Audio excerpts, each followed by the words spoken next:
Picture this. You're 30 years old, standing outside a cave somewhere in Ice Age Europe, and by the standards of everyone around you, you are basically ancient. Your joints ache. Your teeth are worn down to nubs. People are already treating you like the wise elder of the group. 30. That's it. That's supposedly the finish line. Except here's the thing. That's not actually true, and I want to show you exactly why, because this might be one of the most repeated, most confidently stated, most wrong facts about prehistoric life. There's no Wi-Fi to fact-check it with back then, but we've got something better now.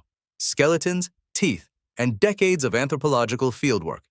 And by the end of this video, you're never going to hear the phrase, cavemen died at 30 again, without wincing a little. So let's set the stage. Somewhere along the way, a statistic got loose in the world and turned into a myth. The number was real. The interpretation was not. And once you see how the mistake happened, you'll understand something bigger about how easy it is to misread the past, and honestly, how easy it is to misread data in general, ancient or modern. Here's the number that started it all. For most of human prehistory, average life expectancy at birth hovered somewhere around 30 years. Researchers looking at skeletal remains and comparing them to modern hunter-gatherer populations kept landing in that range, over and over. So naturally, everyone assumed that meant people were dropping dead around 30, worn out, used up, done. That's not what it means, not even close. Let's talk about why. Average life expectancy at birth is exactly what it sounds like. An average, and averages get wrecked by extremes. Imagine a room with 9 people who each live to 80 and 1 baby who dies at birth. The average age of death in that room is 72. Nobody in that room actually died at 72. It's a phantom number, a mathematical ghost created by lumping together 2 totally different experiences: babies who die in their first year, and adults who live full, long lives. Prehistoric infant and child mortality was brutal. Something like a quarter to half of all children didn't make it to age 15, depending on the population and the era. Every one of those tragically short lives drags the average down hard. So when you hear average life expectancy was 30, what you're actually looking at is a statistic dominated by infant graves, not by grandparents keeling over in their prime. It's less a portrait of how long people lived and more a portrait of how dangerous the first few years of life were, which is a completely different and honestly more heartbreaking story than the one people usually tell. Here's where it gets interesting, and this is the number nobody puts on the thumbnail. If you made it past childhood, past the most dangerous years, your odds got dramatically better. Anthropologists Michael Gurven and Hillard Kaplan ran the numbers on this properly, pulling together data from hunter-gatherer and forager-horticulturalist populations around the world, including the Hadza of Tanzania and the Ache of Paraguay, groups whose lifestyles give us the closest living approximation of ancient survival conditions. Their finding was strikingly consistent across cultures on different continents. Someone who survived to age 15 had a real shot at living into their 60s or 70s. Modal adult lifespan, meaning the most common age of death for adults who made it past childhood, clustered around 70.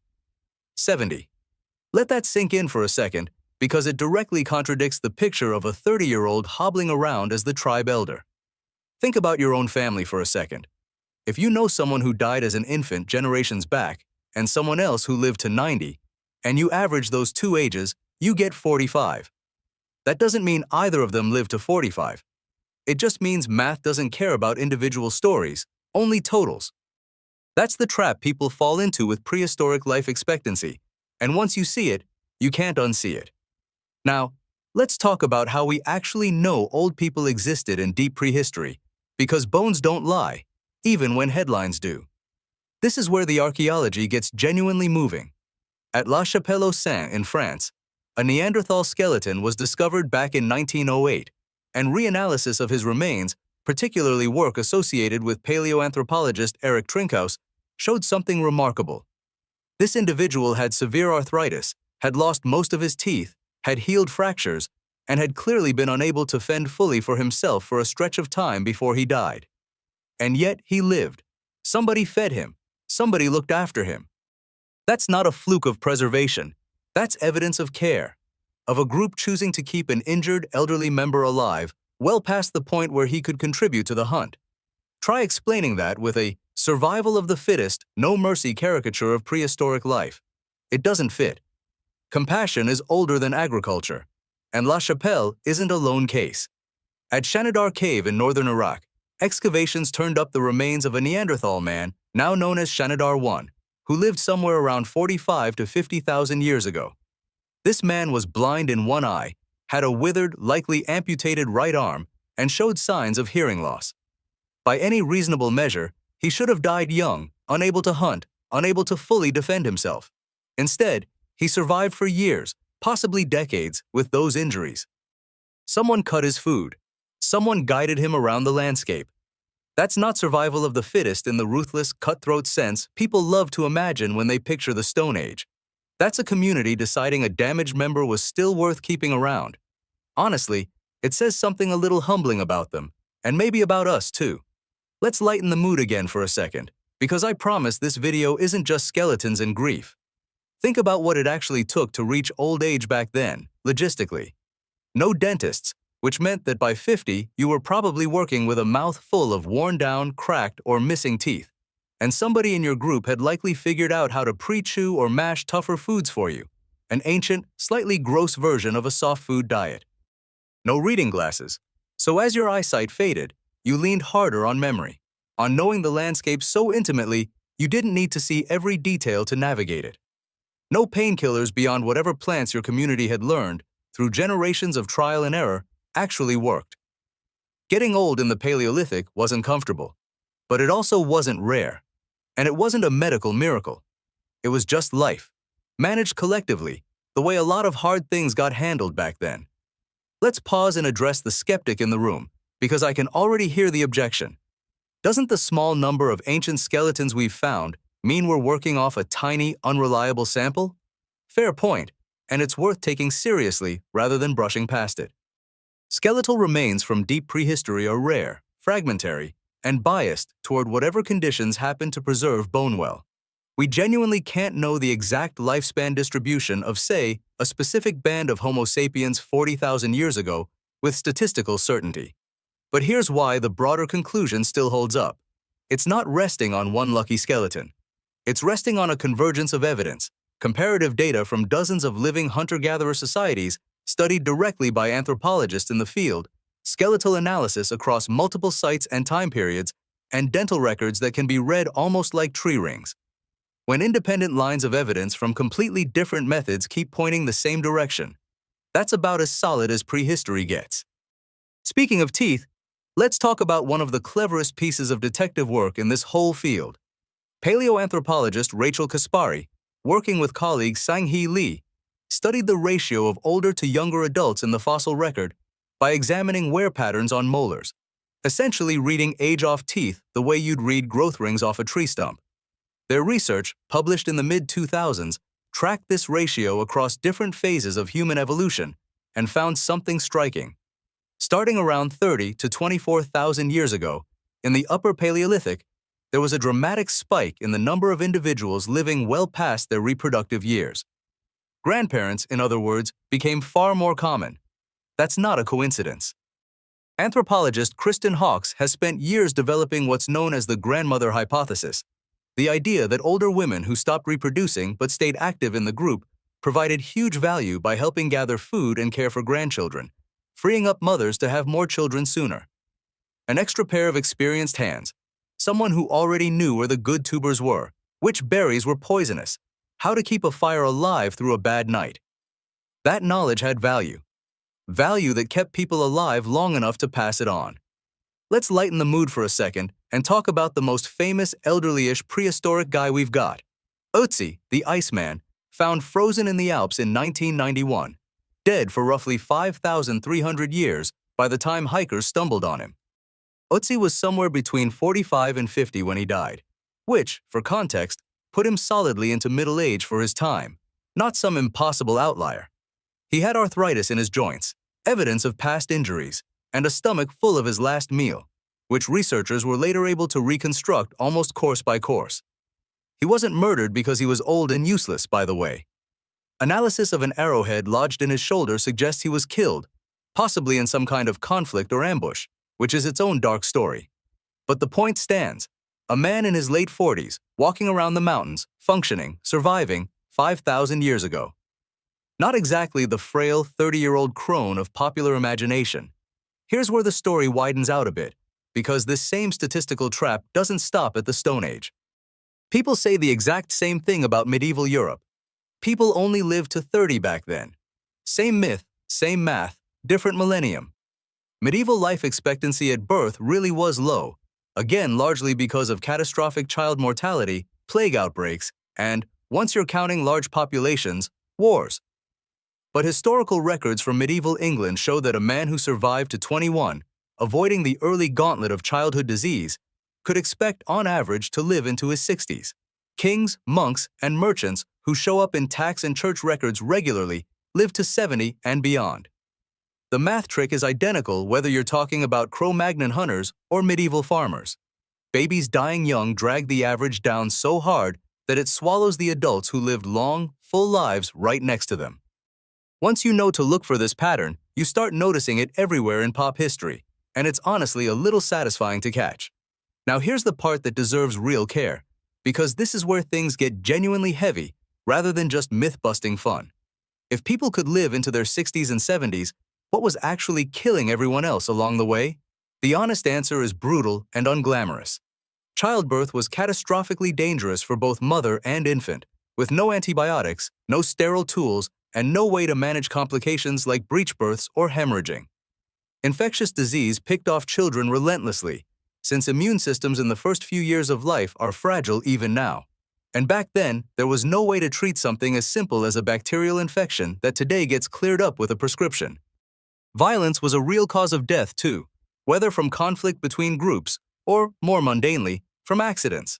Falls, animal attacks, infected wounds from something as small as a thorn. Death in prehistory wasn't usually a slow fade from old age the way we imagine it now. It was sudden, and it hit hardest at the very start of life. That's genuinely sad to sit with for a second, and I don't want to rush past it just to get to the next fun fact, because those were real people, real infants, real mothers, and their deaths were the tragedy at the center of that grim 30-year statistic. But it's also precisely why the myth is so misleading.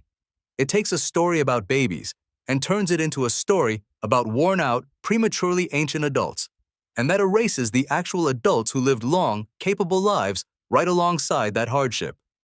Let's talk about what a long prehistoric life actually looked like day to day, because living to 70 sounds abstract until you put a person in the scene.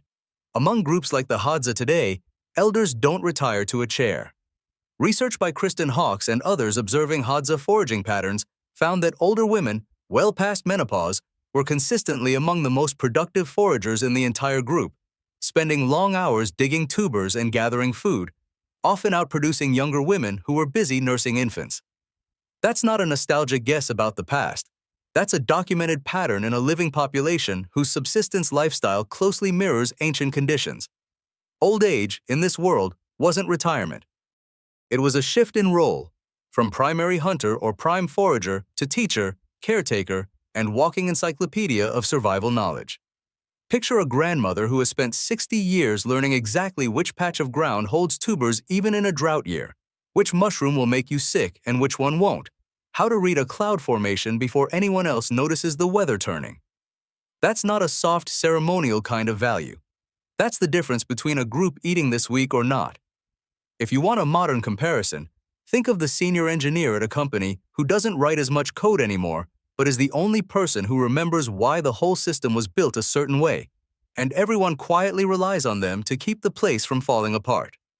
Prehistoric elders were that, except the stakes were dinner and survival instead of a server outage.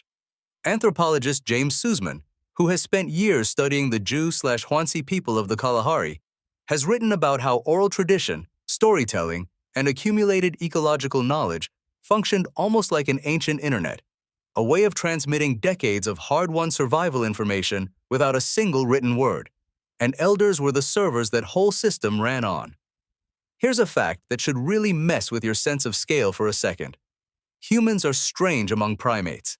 In the wild, chimpanzees, our closest living relatives, rarely make it past their 40s, and females typically keep reproducing until close to the end of their lives. Humans are different. Human females can live decades past menopause, decades past the point of having more children, which is bizarre from a purely evolutionary standpoint. Evolution is supposed to stop investing in you once you're done reproducing. So why didn't it? This is the exact puzzle Kristen Hawkes built her career on, and her answer, the grandmother hypothesis again, is that post-reproductive life became valuable enough through childcare and food sharing and knowledge transfer that natural selection actually favored longer postmenopausal lifespans over evolutionary time. In other words, grandmothers didn't just happen to live a long time. Long-living grandmothers may be part of what made us human in the first place. Only a small handful of other species show anything like this pattern, mostly certain whales, like orcas, who also live for decades after their reproductive years, guiding their pods with accumulated knowledge of migration routes and hunting grounds. You are, quite literally, descended from a long line of people who valued keeping their elders around. Let's circle all the way back to that image at the start. You, 30 years old, treated like the ancient one of the group. Here's the twist. In most real prehistoric bands, you wouldn't have been the elder at all.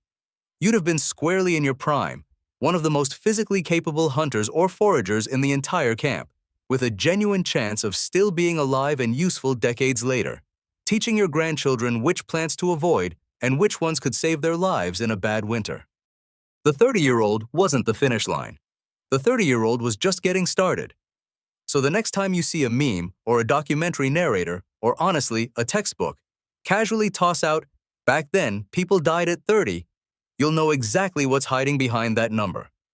Not a species that burned out fast, but a species where childhood was a gauntlet and adulthood, if you survived it, could stretch on for decades, filled with knowledge, status, grandchildren, and yes, aching joints.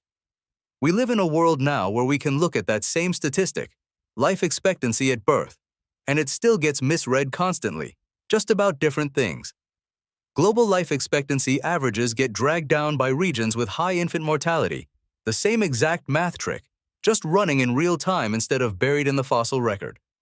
So the next time you hear a big scary average about anything, health, income, whatever, it might be worth asking the same question anthropologists had to ask about the Stone Age.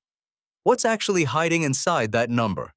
And maybe that's worth sitting with the next time you complain about turning 30 yourself, groaning about a bad knee or a gray hair like it's some kind of tragedy.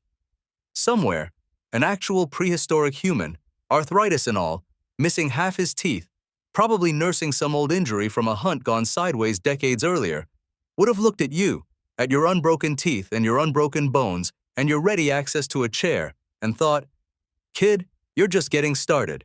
Try not to waste it."